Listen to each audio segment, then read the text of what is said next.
그리스도 안에서 사랑하는 우리 가운데서 별님 여러분 반갑습니다.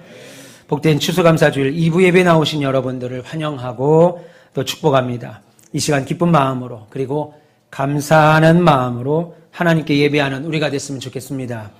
그리고 함께 이 시간 예배하는 성도들과도 우리 깊은 감사의 인사할까요? 이렇게 한번 인사하겠습니다. 한 해 동안 저를 사랑해 주셔서 감사합니다. 해보세요. 예. 한번 말할 때 다시 하겠습니다. 다시 합시다. 한 해 동안 저를 사랑해 주셔서 감사합니다. 예. 또 한 번 할까요? 저를 위해서 기도해 주셔서 감사합니다. 네. 하나님께서는 인생을 창조하실 때 다른 피조물들과 달리 감사하는 마음을 주셨습니다. 그래서 감사합니다 라고 하는 이 말은 신자와 불신자 상관없이 가리지 않고 사용하지요. 2024년 새해가 시작한 지도 벌써 11개월이 훨씬 지나가고 있습니다. 아니, 그렇게 지났다라는 말보다는 이제 한 달 어간, 한 달 조금 더 남았다라는 말이 더 정확한 말일 것 같아요. 11개월이 지나고 있는 지금 11월 17일인데 11개월이 지나고 있는 지금 잠시 시간을 한번 돌이켜보세요. 생각해 보십시오. 지난 11개월을 돌이켜볼 때 어떠셨어요? 물론 우리가 하나님께 감사드리지 아니한 적이 있었겠습니까마는 이렇게 1년에 한 번, 한 주, 한 날을 정해서 1년 동안 하나님께서 우리 교회와 나에게 그리고 여러분의 가정과 생업과 사업터 위에 베푸신 은혜 깨닫고 기억하면서 예배드리는 것은 매우 의미가 깊고 중요한 일입니다. 할렐루야. 예. 또한 하나님께서 베푸신 그 은혜 깨닫고 기억하면서 예배드리는 것은 중요할 뿐만 아니라 우리가 마땅히 해야 될 일이기도 하지요. 그 이유는 인간의 죄된 본성은 스스로 감사할 수 없기 때문입니다. 그러면 우리가 언제 진심으로 감사할 수 있겠습니까? 저와 여러분들이 언제 진심 어린 감사가 나올 수 있겠어요? 그것은 우리 하나님만이, 나를 인도하시는 하나님만이 참신인 것을 믿을 때야 가능합니다. 신자는 하나님이 유일신앙, 하나님에 대한 유일신앙, 우리 하나님만 참신이다라고 하는 유일신앙이 분명할 때 하나님 앞에 전심으로 감사할 수 있다고요. 하나님이 살아계신 참신인지도 알지도 못하고 하나님에 대한 확신도 없는 사람이 하나님께 작은 일 하나조차 감사할 수 없지요. 왜요? 사람은 본능적으로 죽은 것에는 감사할 수가 없습니다. 사람이 죽은 것 앞에서는 감사할 수 없어요. 여러분, 생명이 없는 우상에게, 조각에게 우리가 감사를 한들 듣지 못할 것이라는 걸 본능적으로 알기 때문이죠. 그래서 돌에 생명이 있습니까? 아니, 생명이 있다고 하는 나무라 할지라도 우리에게 뭘 해줄 수가 있겠습니까? 그럼에도 사탄은 그것을 알고 있는 우리인데, 그럼에도 사단은 우리의 마음을 미혹해서 새해가 되면 온 바다로 해를 보러 갑니다.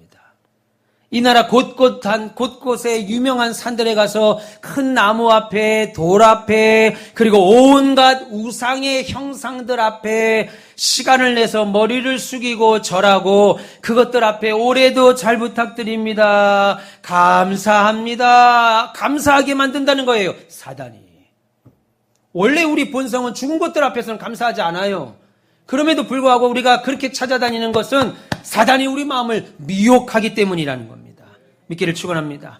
그런데 살아계신, 지금도 살아계셔서 인생의 이 온 우주에 불교에서 말하는 삼라만상을 다 주관하고 계시는 이가 우리 하나님이신데, 그 하나님을 분명히 믿는 성도는 당연히 하나님께만 감사할 수밖에 없겠지요.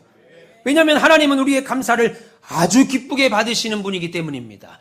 여러분들이 하는 감사를 아주 기쁘시게 받으시는 분, 우리가 돌이나 나무나 심지어 태양이나 바다, 그리고 온갖 조각상들에게 우리가 아무리 감사를 표하고 아무리 정성을 쏟은들 그것들이 우리에게 반응을 합니까?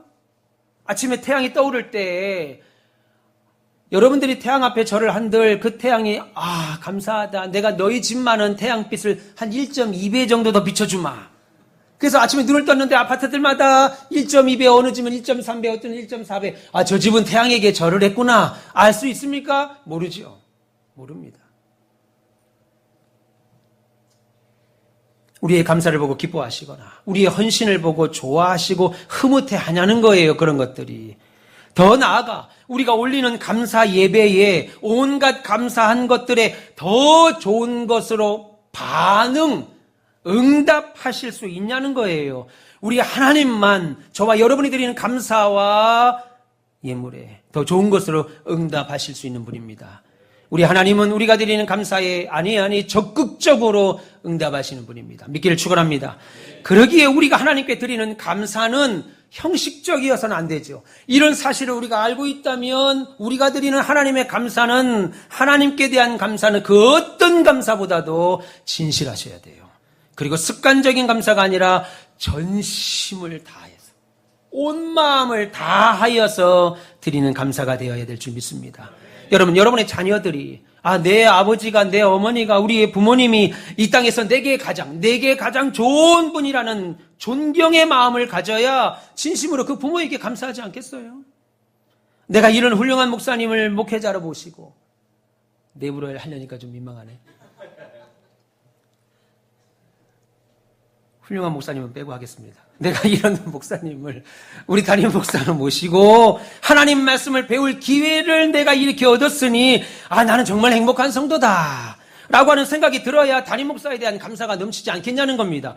교회도 마찬가지입니다. 내가 이렇게 비전이 있고 마지막 때에 주의 사명을 감당하고 바른 말씀을 전하려고 하는 바르고 좋은 교회에 내 영혼을 맡겼으니 나는 참 복된 성도다 라고 하는 생각이 들어야 내가 속한 이 가온빛 교회를 향한 기쁨이 넘치게 된다고요. 그러므로 하나님 모르고 하나님을 인정하지도 않는 사람들은 사실은 진정한 감사를 할 수 없는 겁니다.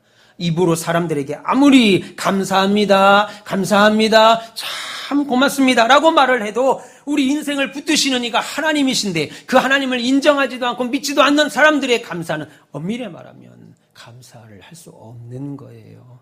여러분들만 감사할 수 있는 겁니다. 그래서 여러분, 신자가 하는 감사는 매우 특별한 특권이지요. 우리 인생의 모든 것은 하나님께서 인도하시고 허락하셔야 가능하기 때문입니다. 성경은 뭐라고 그래요? 하늘을 나르는 참새 한 마리도 땅에 떨어지는 것은 하나님이 허락하셔야 된다고 믿어요. 말씀하고 있습니다. 그러니까 여러분이 잘 되는 거 혹은 안 되는 거 다 하나님이 그렇게 하신 거라는 거예요. 그래서 잘 될 때는 너무 기쁘죠. 우리 하나님이 그렇게 하셨으니까 기쁩니다. 잘 안 될 때는 어때요? 코가 빠집니까? 아니죠. 우리 하나님이 그렇게 하셨으니 방법도 하나님께 있구나 라고 믿는 거죠. 코로나 팬데믹에 바이러스가 창궐하면 교회 문을 걸어 잠그는 것이 아니고 성경은 뭐라고 그럽니까? 역대상, 역대하, 사무엘상 하에 다 뭐라고 그래요? 너희는 오히려 마음을 겸비하고 하나님 앞에 모여서 하나님 하늘의 문을 여시고 창궐한 전염병을, 연병을 그치게 하시고 하나님이 이 나라를 굽어 살피시고 도우셔서 다시 회복하게 해달라고 기도하라고 성경은 말합니다. 할렐루야. 왜요? 어려움을 주시니까 하나님이시니까. 그 방법도 하나님께 있다 이겁니다. 그러니까 여러분, 우리 신자는 날마다 힘들 때도 감사, 잘 될 때도 감사할 수밖에 없지요. 하나님을 믿으니까. 그러니 여러분, 감사는 우리만 할 수 있는 특권입니다. 할렐루야. 믿기를 축원합니다. 오늘 우리는 2024년에 추수감사주의를 하나님께 드립니다. 본문 말씀을 통해서 하나님 감사합니다 라고 하는 제목으로 하나님 말씀을 전할 때 원래 다른 제목이었어요. 근데 하도 우리가 하나님 감사합니다는 말을 안 해서 설교하는 동안은 좀 보시라고 하나님 감사합니다 주일학교 같은 제목으로 하나님 말씀을 전할 때 우리가 감사해야 될 이유 말씀을 통해 아셔서 하나님에 대한 전심의 감사와 은혜의 고백이 이 시간 저와 여러분 모두에게 넘치시기를 주님의 이름으로 축원합니다. 오늘 신명기는 우리가 지난주에 살폈던 신명기 16장의 부록과 같은 이야기입니다. 그 연장선이라고 보시면 되겠는데 이스라엘 백성들이 40년 동안 광야 길을 마치고 거의 끝났습니다. 이제 요단강만 건너면 가나안 땅에 들어가지요. 가나안 생활의 광야 생활을 거의 마치고 하나님이 약속하신 젖과 꿀이 흐르는 땅, 크고 광대한 땅 앞에 맞은편까지 왔을 때 모세를 통해서 이제 이스라엘 백성들이 너희들이 이제 가나안 땅에 들어가게 될 터인데 가나안 땅에 들어가거든 이러하게 하나님을 섬겨라 라고 선포한 그 법을 선포한 내용입니다. 특별히 오늘 읽으신 신명기 26장의 말씀은 이제 모세가 그야말로 죽습니다. 왜냐하면 하나님은 모세에게 너는 가나안 땅을 밟을 수 없다라고 말씀하셨습니다. 그런데 모세가 120살에 느보산에 올라갈 때는 성경이 뭐라고 그래요? 그의 기력이 쇠하지 않았다. 죽을 때가 아니라 이겁니다. 그런데 가나안 땅에 못 들어가니까 하나님이 그의 생명을 취하시죠. 이제 너는 못 들어간다. 그래서 120살에 모세가 백발을 휘날리며 이스라엘 백성들에게 마지막으로 유언과 같은 당부를 하시는 말씀. 그게 오늘 본문 내용이죠. 모세는 말하기를 앞으로 너희들이 가나안 땅에 들어가게 될 터인데 아주 중요한 내용입니다. 그 땅에 들어가서 얻게 될 모든 수확물들은 다 너희 것이 아니고 너희 것이 아니기에 그 중에 첫 것, 무조건 만물은 하나님 앞에 가져와야 된다. 너희들이 다 먹어서는 아니 된다. 하나님의 은혜에 먼저 감사드리고 너희 남은 것을 너희가 가지라라고 가르치는 거예요. 그러면 모세가 뭐라고 그럽니까? 너희들이 만약 그렇게 한다면 가나안 땅에 가서 이 모든 것은 하나님이 하셨습니다라고 믿고 하나님의 은혜에 감사한다면 너희 백성들은 가나안 땅에서 창대하게 하고 번성하게 하고 강대하게 만들어 주실 것이다라고 오늘 모세는 약속합니다. 그중에 오늘 본문은 특별히 감사절을 지키는 방법, 추수절을 지키는 방법과 함께 그의 규례를 말씀하고 있지요. 여러분 오늘 본문을 보시면 매우 엄숙한 추수감사 예배 장면이 나옵니다. 그 내용은 이렇죠. 이스라엘 백성들이 가나안 땅에 들어가서 농사를 졌습니다. 그래서 추수 때가 되어서 수확한 모든 추수물들의 만물을 광주리에 담습니다. 소쿠리 일본 말인가?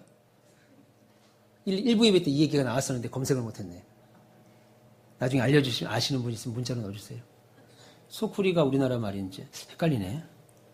광주리로 하겠습니다. 수확한 것의 만물을 광주리에 담아가지고 제사장에게 가져옵니다.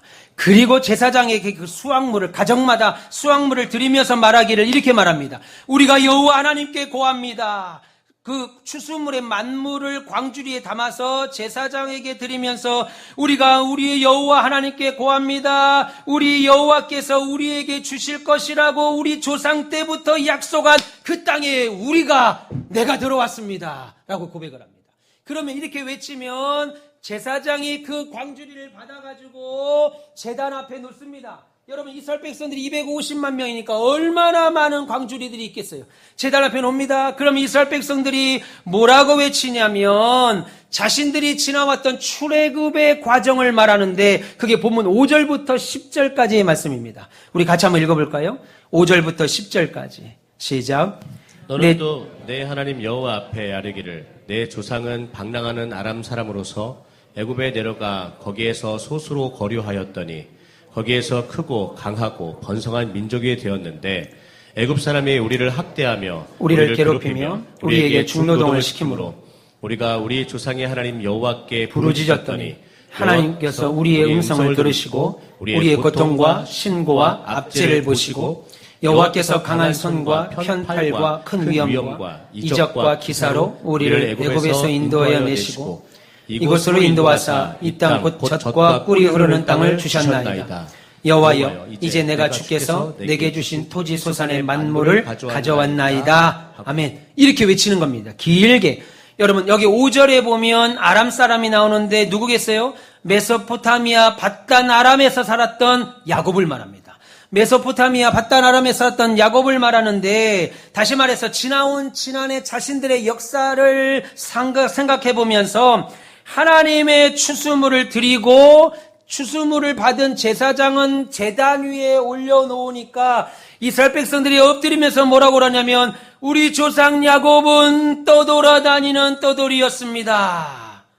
흉년을 피해서 애굽 이집트로 내려갔지만 몇 명 안 되는 소수였고 그 땅에 나그네에 불과했습니다. 그래서 그곳에서 종살이를 살았고 그럼에도 불구하고 종살이 가운데 하나님이 우리의 고통을 들으셨고 놀라우신 능력으로 우리를 출애굽하셨습니다. 우리가 처음 애국으로 내려갈 때는 야곱의 자손들 70명뿐이었으나 430년 동안 우리 민족이 200만 명이 넘는 엄청난 민족으로 번창하고 창대케 하고 출애굽을 할 때는 장정만 60만이 그 땅에서 나왔습니다. 그리고 광야에서의 연단과 광야에서의 시험을 통과했습니다. 그리고 하나님께서 조상 때부터 우리에게 주시겠다라고 약속하신 크고 광대하고 비밀한 땅, 젖과 꿀이 흐르는 그 땅에 우리를 인도하심을 감사합니다. 하나님이 우리에게 허락하신 이 땅의 소산을 가져왔습니다. 라고 수백만의 이스라엘 백성들이 하나님 앞에 장관을 이루지요. 추수물이 놓여있는 제단 앞에 엎드려 경배합니다. 그것이 5절에서부터 10절까지의 내용이에요. 한마디로 자신의 과거 중에 가장 힘들었던 때를 생각하면서 오늘을 있게 하신 하나님께 감사하는 겁니다. 그리고 이 모든 것은 하나님이 우리에게 내려주신 복이라고 하는 신앙 고백을 하는 날이 추수감사절이죠. 별님 여러분, 저는 지금 수천 년 전 이스라엘 백성들이 지냈던 추수감사절을 말하려고 하는 것이 아닙니다. 오히려 2024년 10월 17일 지금을 사는 우리의 감사절을 말씀드리고 싶습니다. 여러분, 그리스도인의 감사는, 신자의 감사는, 예수 믿는 사람의 감사는 내가 지금 가진 것이 많고 적음에 대한 우리의 반응이 아닙니다. 그렇다면 아마도 저를 포함해서 여러분 모두 이 자리에 계신 여러분들 가운데 감사할 수 있는 분이 몇 분이나 되겠어요? 여러분, 가진 것, 받은 것, 올해 한 해 우리가 하나님께 받은 거 가지고 내가 감사한다 그러면 저를 포함해서 여러분 몇 분이나 하나님께 감사할 수 있겠습니까? 아마도 없을 겁니다. 왜요? 인간의 욕심은 끝이 없어요. 좋은 집에 살면서 더 좋은 집을 원합니다. 좋은 것을 먹으면서 더 좋은 것을 먹으려고 그래요. 그래서 우리의 감사는, 신자들의 감사는 내가 가지지 못한 것, 내가 아직 없는 것, 내가 소유하지 못한 게 뭘까? 좋은 차도 없고, 좋은 집도 없고, 좋은 옷도 없고, 명품 백도 없고, 명품 가방도 없고, 적금 통장도 없고, 연금도 없고, 아멘 한번 해보지. 이런 것도 하나도 없는데, 이거 가지고 세는 것이 아니라, 아무것도 없는 것을 세는 것이 아니라, 신자의 감사는 내가 가지고 있는 것이 무엇인가 세어보는 거예요. 그게 신자의 감사입니다. 이것도 없어. 내 나이가 몇인데 이런 거 하나 없냐. 내 나이가 지금 앞에 6자로 시작하는데 이거 하나도 없냐 어떻게 해. 이걸로 가는 것이 아니고 내가 받은 거. 내 딸과 함께 예배하니 얼마나 좋으냐. 이거. 여러분, 이 세상은요, 딸과 함께 예배 드리고 싶어도 예배 못 드리는 성도들이 수두룩합니다. 내 아들과 예배하는 거. 내가 찬양대 하는 거. 내가 찬양대 하고 싶어도 못하는 사람들이 수두룩하다고요.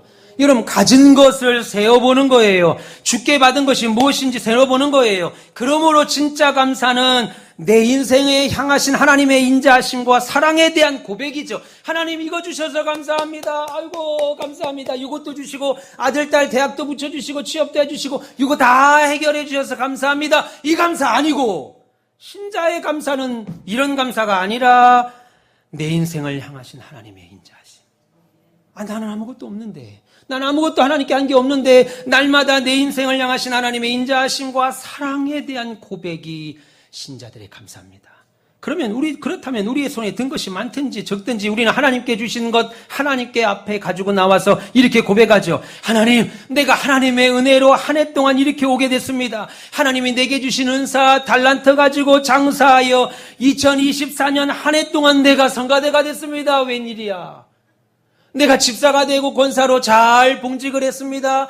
내가 원래 주방봉사를 안 했는데 우리 가온빛교회 와서 하나님이 주신 은사로 내가 지금 주방봉사를 하고 있습니다. 너무 감사합니다. 주의 몸된 교회를 위하여 수고와 헌신과 결단을 받아주시옵소서. 이것이 올해 내가 드리는 열매입니다. 이게 우리의 추수감사절이라고요. 내가 메인 피아노 반주자입니다. 다 비켜라. 나는 그랜드를 친다. 네.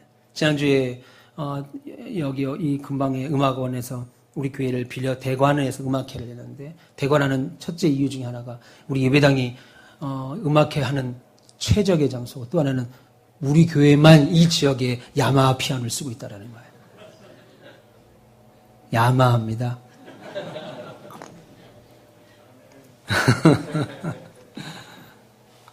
하나님, 내가 이렇게 한 해 동안 헌신했습니다. 이게 우리의 열매입니다. 이게 아니고, 이런 감사가 아니고, 뭘 받았지? 내가 뭘 받았지? 생각하니까 딱히 생각이 안 나요. 그러니까 추수감사절이 오면, 목사님이 괜히 절기 만들어서 헌금이라도 하고, 이거 얼마나 해야 되는 거야? 이런 고민만 빠진다고요. 우리의 감사는 그런 감사가 아니죠. 그러므로 여러분, 우리가 하나님을 믿는다는 것은 우리의 생각을 바꾸는 겁니다. 세상적인 생각에서 성경적인 가치관으로 바꾸는 거예요. 여러분, 세상적인 생각과 하나님의 생각은 다르죠. 세상은 부자가 복이 있다고 말합니다. 잘 되는 사람, 성공한 사람이 복이 있다고 말하나 성경은 뭐라고 그래요? 심령이 가난한 자가 복이 있다. 한 구절도 돈이 많은 사람이 복이 있다라고 말하지 않습니다. 심령이 가난한 자가 복이 있다라고 말하고, 세상은 내가 높아지는 것이 명예라고 말하나 성경은 뭐라고 그래요? 다른 사람을, 자기를 낮추고 다른 사람을 높이는 자가 명예로운 자다. 섬기는 자가 높은 자다. 그렇게 말합니다. 세상은 보물을 땅에 쌓아둬라. 그래서 산도 사고 땅도 사고 밭도 사고 아파트도 계속 사고 통장 적금과 연금을 늘리는 게 복이라고 말하나 성경은 너희를 위하여 하늘의 보화를 쌓아두라. 성경이 그렇게 말하죠. 세상은 나를 위해서 살라고 가르칩니다. 남이야 죽든 말든. 그러나 뭐라고 그래요? 성경은 하나님과 내 이웃을 네 몸처럼 사랑하라. 그게 성경관이지요. 그러면 우리의 감사가 어디 있겠어요? 생각을 바꾸어서 하나님 말씀에 순종하는 데 감사가 있습니다. 하나님은 인간에게만, 그래서 생존 법칙이라는 게 있죠. 적자 생존 법칙이 있습니다. 이 원리가 적용되기를 원하지 않아서요. 우리 하나님은, 여러분, 생존 경쟁에서는 단순히 강한 자가 살아남잖아요. 약한 자는 도태됩니다. 이것을 적자 생존이라고 그래요. 여러분, TV 탐험 동물의 세계 이런 거 보면 엄마 새가 알을 4개를 낳으면 그 중에 한 마리는 꼭 병약한 애가 있죠. 절거나 밥을 못 먹거나 눈을 잘 못 뜨거나 한 애가 있습니다. 여러분이 엄마면 어떻게 하겠어요? 걔한테 좀 더 먹을 걸 주겠죠. 근데 세상은, 이 자연은 어때요? 걔를 물어다가, 엄마 새가 물어다가 우리래. 둥지 밖으로 내던집니다. 그러니까 세상을 보면, 자연을 보면 어때요? 늘 반짝반짝거리죠. 늘 생동감 있죠. 늘 활기차죠. 어미 사자가 새끼 2마리가 있는데요. 한 마리가 사냥을 하다 다쳤습니다. 그러니까 어미 사자가 한번 보더니 죽을 것 같으니까 버려두고 건강한 한 마리만 데리고 갑니다. 여러분, 만약에 인간 사회가 그랬다고 생각해 보세요. 여러분 자녀가 3인데, 2인데, 4인데, 5인데 하나가 조금 부족해. 조금 건강치 못해. 내 집사님, 버려. 너는 이제부터 내 자식이 아니다. 버려? 아니죠. 절대 그러지 않습니다. 여러분 보세요. 자연은 그래서 늘 생동감이 있어요. 부족한 게 없으니까. 꽃도 나무도 그렇습니다. 그런데 사람에게만은 하나님이 그렇게 하지 못하도록 했습니다. 사람에게도 적자 생존이 적용돼서 가난하고 실패하고 병들고 무능한 사람은 다 죽여야 된다 라고 하는 법칙이 있다 그러면 생지옥되죠. 여기 몇 분이나 살아있을지 모르죠. 저부터 죽죠. 저부터 죽습니다. 몇 분이나 여기 살아계실 수 있겠어요. 그러기에 하나님은 인간에게는 생존 법칙, 생존 경쟁의 법칙이 아니라 무슨 법칙이요? 긍휼의 법칙, 은혜의 법칙을 허락하셨다고요. 그래서 신명기 15장 7절 8절은 이렇게 말합니다. 힘들고 가난한 형제가 너희와 함께 거하거든 그 가난한 형제에게 너희 마음을 강팍하게 하지 마라. 네 손을 펴서 먹을 것을 주라. 왜냐하면 하나님 보실 때 쓸모없는 인간은 하나도 없기 때문입니다. 적자 생존의 법칙으로 보면 가난하고 무능하고 병들고 약한 사람은 불필요하다, 없어져야 된다 생각할지 모르나 하나님의 긍휼의 법칙을 볼 때는 그들은 없어져야 될 존재가 아니라 하나님이 하신 것처럼, 저와 여러분을 사랑하신 것처럼 우리 가온빛교회가 치유해야 될 존재들이라는 거예요. 믿기를 축원합니다. 그런데 어느 순간 이것이 사람에게도 들어왔습니다. 교회 안에도 이런 세속적인 생각이 들어와서 그런 것들은 다 없어져야 되는 것처럼 생각을 하고 영화도 만들고 그렇지 않습니다. 따라서 오늘을 사는 저와 여러분들의 감사는 구약의 소극적인 감사, 주셨으니까 드립니다. 열매를 맺혔으니까 드립니다. 땅을 주셨으니까 그 땅에서 감사합니다 라고 하는 소극적인 감사가 아니고, 다시 말해서 하나님께 받은 것에 대한 감사가 아니라 적극적인 감사, 그리스도와 교회와 세상과 성도를 향해 결단하고 헌신하고 구제하는 자리까지 나가야 되는 것이 우리의 감사라고요. 믿기를 축원합니다. 사람들은 풍족하기를 원하죠. 그러면 어떻게 풍족해져요? 잠언 11장 24절 25절 우리 할아버지가 우리 아버지한테 늘 했던 말입니다. 했던 말이라고 저한테 우리 아버지가 해주셨어요. 굳은 땅에 뭐가 고여요? 굳은 땅에 물이 고인다. 허리를 졸라야 잘 산다. 여러분 정말 그렇습니까? 굳은 딸에 물이 고이고 허리를 두르고 새끼 먹을 거 두 끼 먹고 굴비 한 번 먹을 거 천장에 걸어놓고 쳐다보고 먹어야 삽니까? 진짜 그래요? 성경은 뭐라고 그래요? 잠언 11장 24절 25절 흩어서 구제해도 내 거 다 퍼줘도 부하게 되는 일이 있나니 과도히 아껴서 써도 가난하게 되는 자가 있느니라. 구제를 좋아하는 자는 풍족하여질 것이요 남을 윤택하게 하는 자는 그가 윤택해지리라. 성경이 말씀하고 있다고요. 여러분 신약에서 이런 삶을 산 사람은 대표적으로 바울이죠. 그는 주님을 만나는 곳마다 죽음을 만난 후 주님을 만난 후 가는 곳마다 죽은 심령을 구원했습니다. 가는 곳마다 주의 교회를 세웠습니다. 그리고 내가 선한 싸움을 싸우고 달려갈 길을 다 달리고 믿음을 지켰으니 이제 나를 위하여는 의의 면류관이 준비되어 있다. 언제나 그 면류관 바라보고 살았습니다. 그러자 자연스럽게 마음에서부터 감사함이 막 북받쳐 올랐습니다. 사실 감사는 믿음의 척도입니다. 나는 믿음이 있습니다. 그런데 감사 안 해요? 믿음 없는 겁니다. 여러분 감사가 있는데 어떻게 믿음이 없을 수가 있어요? 부모를 사랑하는데 부모에 대해서 효도가 안 나올 수가 있겠냐 이겁니다. 여러분 감사하는데 믿음이 있는데 어떻게 감사가 안 나올 수 있겠어요? 여러분 우리가 하나님의 은혜로 살지만 많은 사람들은 하나님의 은혜를 모르고 삽니다. 말씀드린 대로 인간의 본성으로는 감사할 수 없기 때문이에요. 그래서 하나님을 알아야 감사할 수 있습니다. 여러분 오늘 사도 바울은 언제든지 성도들을 향해 편지를 보낼 때 뭐라고 말하냐면 너희는 감사하는 자가 되라. 너희는 항상 감사하라. 범사에 감사하라. 우리 주 예수 그리스도의 이름으로 감사하라. 그것이 우리를 향한 하나님의 뜻이다. 그렇게 말했습니다. 그런데 생각해 보세요. 그렇게 감사하라고 했고 감사를 말했던 바울의 삶이 진짜 감사할 상황이었었냐는 거예요. 성경에 그가 받은 게 너무 많아. 누리는 게 너무 많아. 그래서 감사가 저절로 막 나와. 그러는 삶이었냐는 거예요. 아닙니다. 고린도후서 11장에 보면 사도 바울이 살았던 생활을 설명하는데 40의 한 해를 하나를 감한 매를 수도 없이 맞았습니다.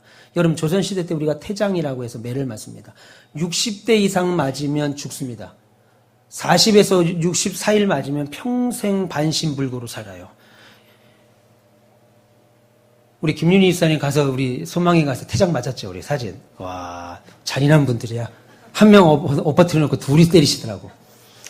여러분 우리는 장난 삼아서 그렇게 하지만 실제 태장을 맞으면요. 60대 이상 맞으면 죽습니다. 다 터져 죽어요. 40에서 60대 사이는 평생 반신불구로 살아요. 그런데 40회를 하나를 감한 39대를 수도 없이 바울이 맞았습니다. 거기에 감옥에도 숱하게 들어갔고 파선 몇 번을 파선하여 바다에 빠지고 길의 위험, 산의 위험, 도적의 위험, 도시의 위험이 있었다고 말합니다. 날마다 배고팠습니다. 줄였습니다. 더군다나 같은 민족인 유대인들에게 핍박을 받고 이방인들에게도 핍박을 받았습니다. 성경에 보면 다메섹에 가서도 핍박을 받고 에베소에 가서도 핍박을 받고 고린도에 가서도 핍박을 받고 심지어 예루살렘 땅에 가서도 핍박을 받았고 더 나아가서 로마 시민권, 그 당시 로마가 이끌어갈 때 로마 시민권은 채 9%에서 11%밖에 되지 않았던 그 엄청난 로마 시민권을 가지고 있던 바울이 로마에 가서는 절대 다수의 대부분의 시간을 로마 감옥에 갇혀 있었습니다. 그럼에도 불구하고 하나님께 늘 감사했습니다. 그럼 어떻게 감사할 수 있었냐는 거예요. 감사할 수 없는 상황인데 그 비결이 뭐냐는 거예요. 사람들은 일반적으로 묻습니다. 목사님, 우리의 몸이 감사하면 하나님께 감사할 수 있습니다. 그런데 우리 몸이 병들었습니다. 우리 몸이 아픕니다. 우리 몸이 괴롭게 됐습니다. 그러면 어떻게 감사해야 돼요? 묻습니다. 사업이 잘 돼서 많은 이익을 남기게 되면 하나님 앞에 감사할 수 있습니다. 그런데 사업이 어려워서 많은 손해를 봤는데 어떤 감사를 할 수 있습니까? 물어요. 월급도 그냥 쥐꼬리만 해가지고 그냥 우리 세 식구, 네 식구 사는 것도 빡빡한데 여기에 뒤에 공 하나만 더 붙이면 좋을 텐데. 공 하나 더 붙여서 빡빡한데 공 하나만 더 붙이면 내가 너무 감사할 것 같은데 이 상황에서 내가 도대체 뭘 감사할 수 있습니까? 얼마나 우리의 감사가 세속적인가를 한번 생각해 보세요. 여러분 사도 바울은 몸이 건강해서 혹은 사업이 잘 돼서 감사한 것이 아니었습니다. 고린도후서 12장 한 장 뒤에 보면 바울은 늘 찌르는 가시가 있었어요. 안질, 눈이 안 보입니다. 간질이 옵니다. 설교하는데 막 간질, 입이 거품을 먹고 넘어집니다. 이 육신의 가시를 없애달라고 3번 하나님께 기도했습니다. 이 3번은 카운팅 3번이 아니고 날마다 기도했다는 거예요. 여러분 갈라디아 교회 성도들에게 편지한 내용 중에 갈라디아서에 뭐라고 나옵니까? 내가 병이 나서 다른 곳으로 가고 싶어도 가지 못하고 내가 여기서 복음을 전할 수밖에 없었다라고 하는 안타까운 심정을 바울이 고백한다고요. 그러면 여러분 바울이 생각한 감사 생활, 그 감사 생활은 어디서 생산된 거예요? 그가 처한 환경, 여건, 재정, 명예, 성공에 있지 않고 그의 감사 생활은 그의 심령에서 나왔습니다. 고린도서 9장에 뭐라고 말하냐면 내가 고백할 수 없는 말로 다 할 수 없는 은사가 내게 있다. 이 은사로 내가 감사하다라고 말하는데 그 은사로 하나님 감사합니다라고 말하는데 그 은사를 뭐라고 그래요? 성경은 그리스도 예수시다. 내가 살았고 내가 감사할 수 있었던 것은 내가 가지고 있는 돈이나 명예나 이 가말리안 문화생이나 내가 가지고 있는 히브리인 중에 히브리인이요 로마 시민권이 아니고 내가 감사할 수 있었던 건 내 마음에 거룩한 은사였는데 그 은사는 그리스도 예수시다. 참. 그러니 여러분 우리가 생각하는 감사와 성경이 말씀하는 감사가 얼마나 큰 차이가 있는지 그 차이를 모르고 교회 나와서 감사절을 지키니까 감사 안 되죠. 감사 안 돼. 어제 사업 계획서에 계약을 했는데 계약이 오늘 아침에 빠그러졌다고. 딴 데서 하겠다고 하니. 그리고 추수절이 오늘이에요. 감사 안 돼. 이런 감사절날 나올 기쁨으로 나오려면 안 된 것도 계약이 돼야 되는데 계약 다 됐는데 안 된다는 거예요. 어우 김 사장, 어우 최 사장, 어우 황 사장 미안해. 가고 싶은 교회도 안 나가고 싶어.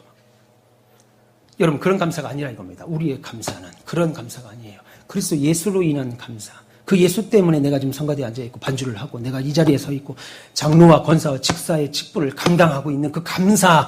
오늘도 여전히 세상에 나가서 하나님 모른다, 하나님 없다라고 말하지 아니하고 여전히 아니다, 하나님은 살아계셔서 내 인생을 붙들고 계시다 라고 말할 수 있는 그 감사 우리에게 주셨다는 거죠. 바울뿐입니까?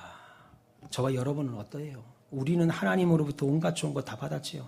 죄의 용서도 받았고 구원을 받았고 새로운 관계도 받았고 응답받는 기도뿐 아니라 우리 인생에서 필요한 것들을 기적적으로 날마다 받습니다.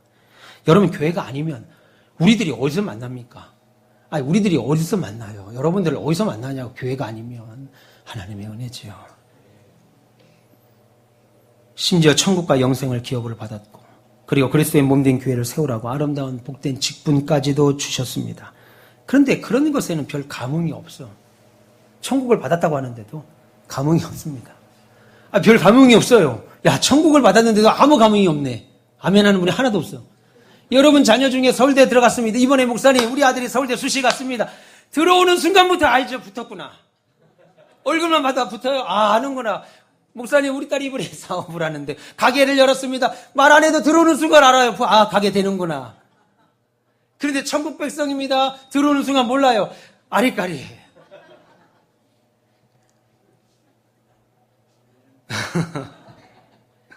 감흥이 없어요. 왜요? 우리가 매우 세속적인 것으로 감사를 따지려고 하니까.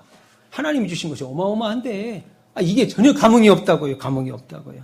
어떻게 나 같은 사람 목사로 세웠지, 집사로 세웠지, 장로로 세웠지, 권사로 세웠지. 야, 나 같은 사람 어떻게 반주자로 세웠지. 여러분 유튜브 조금만 들어가 보세요. 정말 기라성 같은 찬양대원들이 찬양하는 모습.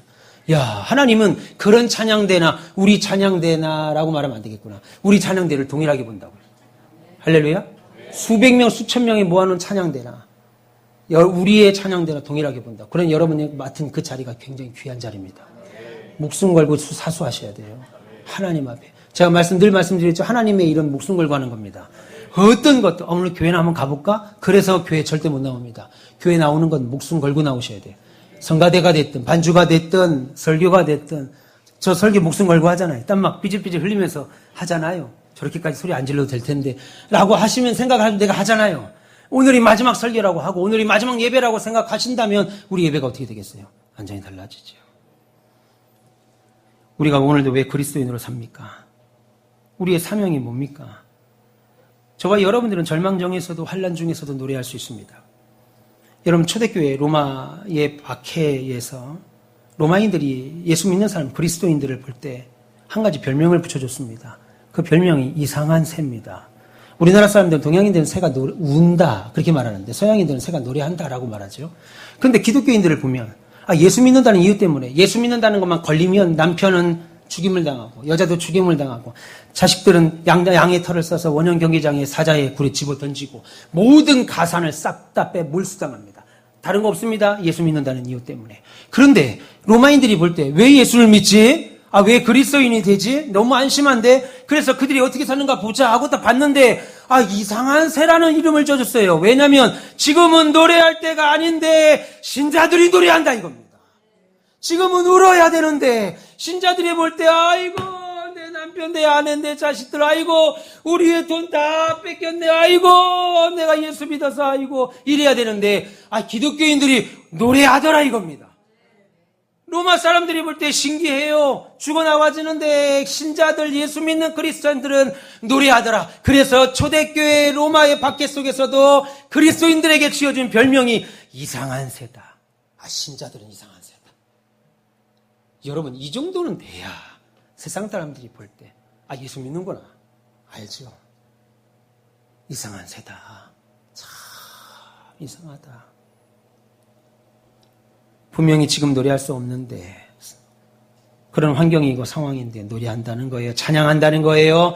오늘로 비추어 말하면 감사한다는 거예요. 그것은 바울이 이렇게 말합니다. 그 이유를 빌립보서 4장 13절에 내게 능력 주시는 자 안에서 내가 능치 못함이 없으니라. 내게 능력 주시는 자 안에서. 요거 하나만 딱 떼가지고 요거 내가 능력 아닙니다. 여러분 그 앞에를 모르면 내게 능력 주신다는 것이 어떤 것인지를 확인할 수 없죠. 여러분 능력 주시는 자 안에서 내가 능치 못하는 것 모든 것 할 수 있게 되기를 주님의 이름으로 축원합니다. 여러분 우리 가운비교회는 가르치고 전파하고 치유하라는 비전과 사명 받았습니다. 그리고 그 사명 주님 오실 때까지 지키며 달려갈 겁니다. 여러분 하나님께 감사하십니까? 그러면 그 사명 감당하세요. 그러면 그 비전 감당하세요. 여러분 그냥 예배당만 밟고 돌아가면 절대로 안 됩니다. 제가 꼭 여러분의 당부드립니다. 예배당만 밟고 돌아가면 안 돼요. 요즘 한국교회 목사님들이 예수님보다 더 인성이 고매하셔서 괜찮아요. 일주일에 1년에 52주인데 어떻게 52주를 다 나와요. 나도 쉬고 싶은데 어떻게 52주를 다 나옵니까? 괜찮습니다. 그럼 제가 만약에 그럼 여러분들 뭐라고 하셔야 돼요? 어떻게 새벽 기도를 나와요? 이렇게 힘든데 저녁 기도를 어떻게 나와? 수요예배 금요 기도를 어떻게 안 해도 돼요. 할 것 없는 소망애들이나 나와서 하는 거예요. 노인네들 날 받아놓으신 분들만 나와서 아직 괜찮아요. 여러분 만약에 목사님들이 그렇게 말할 때 제가 그렇게 말할 때 여러분들은 뭐라고 하셔야 돼요? 목사님 드릴 것도 없는데 무슨 11조를 해요. 괜찮아요. 안 해도 돼요. 그럴 때 뭐라고 그래요? 목사님 우리 가정을 그지로 만들려고 그럽니까? 목사님 우리 가정을 망하게 하시려고 그럽니까? 주일날 나오지 말라니요. 기도하지 말라니요. 11조 하지 말라니요. 하나님께 감사하지 말라니요. 헌신하지 말라니요. 이렇게 말해야 되는데 한 번에 들어본 적이 없어요. 추수감사 예배를 드리는 사랑하는 가운데서 별님 여러분, 감사에는 3가지 종류가 있습니다. 첫째는 인색한 감사입니다. 받은 은혜가 너무 커요. 너무 큰데 감사는 적어요. 한마디로 어린아이 같은 감사입니다. 엄마 아빠가 다 준 건데 아빠가 한 입만 엄마가 한 입만 그러면 아이들 희한해요. 가르친 적이 없는데 싫어요. 싫대. 엄마가 다 사줬는데 아빠가 다 사줬는데 그럼 어떻게 돼요? 맞고 주는 거지. 맞고 한 대 맞고 아빠 드세요 하고 하드를 내밀면 그거 아빠가 눈치 없이 다 먹습니까? 먹는 아빠도 있겠죠. 근데 눈치 없이 다 먹습니까? 먹고 아버지가 데리고 가서 이거 더 큰 아이스크림 사주겠죠. 인색한 감사. 두 번째는 무엇 때문에 하는 감사입니다. 이루어져서 감사. 대학에 붙어서 감사. 사업이 잘 돼서 감사. 아파트로 이사가서 감사. 뭐가 잘 돼서 감사. 그런데 여러분 이런 감사는 그 이유가 없어졌거나 있다 하더라도 어느 정도 시간 지나면 사그러집니다. 기억 안 나요? 여러분들이 누리고 있고 갖고 있는 것 천년만년 가질 거라고 생각하지 마세요. 여러분들이 갖고 있는 아파트가 됐든 뭐가 됐든 내가 내년에도 가지고 있을 수 있다라고 생각하면 안 됩니다. 하나님이 허락하셔야 가질 수 있는 거예요. 그러니까 여러분 그럼에도 세 번째 감사는 그럼에도 불구하고 감사합니다. 지금 하나님이 주신 게 없는 것 같아요. 힘든 것 같아요. 그럼에도 불구하고 나를 구원하심에 감사하고 하나님이 나와 함께 하심에 감사하고 모든 것이 합력하여 선을 이룰 것을 믿고 감사하는 것. 그럼 여러분 어떤 감사하겠어요? 인색한 감사하겠습니까? 아니죠. 무엇 때문에 하는 감사하겠습니까? 아니죠. 그럼에도 불구하고 감사가 넘치는 은혜가 있기를 축원합니다. 이런 은혜가 없으면요. 예배당이, 여러분의 몸이 예배당에 있을 때만 은혜 받은 것 같아요. 근데 예배당을 빠져나가면 그 은혜 싹 사라집니다. 마치 소쿠리 있죠? 소쿠리 하면 안 돼. 광주리. 이거 한번 확인해 보세요. 소쿠리 일본어인지. 광주리를 들고 물 속에 광주리를 담가 보세요. 그럼 광주리의 물이 어떻게 해요, 배집사님? 꽉 차죠? 근데 그 광주리를 딱 드는 순간 어떻게 돼요? 하나도 없습니다. 여러분, 그런 신앙생활 하시면 안 돼요. 내가 광주리를 물에 담갔을 때는 광주리에 물이 꽉 차서 내가 좀 신앙생활 잘하고 있는 것처럼 생각합니다. 그런데 광주리를 들어 올리는 순간 물이 하나도 거기 들어있지 않아요. 이런 신앙생활 하시면 안 돼요. 믿기를 축원합니다. 여러분, 이런 축복의 기회를 날마다 누리셔서 남은 2024년 멋지게 승리하시고 감사의 삶을 사시길 바랍니다. 우리 이 시간 크게 한번 외쳐봅시다. 하나님 감사합니다. 한 번 더 합시다. 하나님 감사합니다. 우리 사무실도 하나님 감사합니다. 우리 성가대만 한번 크게 한번 해볼까요? 아주 크게 7분 정도지만 여기 분다 더 크게 한번 해봅시다. 성가대만 시작. 뭐라고 하신 거예요? 좀 여러분 말이 다른 것 같은데 하나님 감사합니다예요. 이거 말 길지 않은데 다시 합시다. 하나님 감사합니다. 하나님 감사합니다. 허집사님 뭐라고요? 예, 하나님 감사합니다. 해봅시다. 7분만 시작. 하나님 감사합니다. 예, 감사합니다. 하나님 감사합니다. 우리 같이 해봅시다. 하나님 감사합니다. 우리 하나님께 영광의 박수 하겠습니다. 기도하겠습니다. 우리 하나님 감사합니다.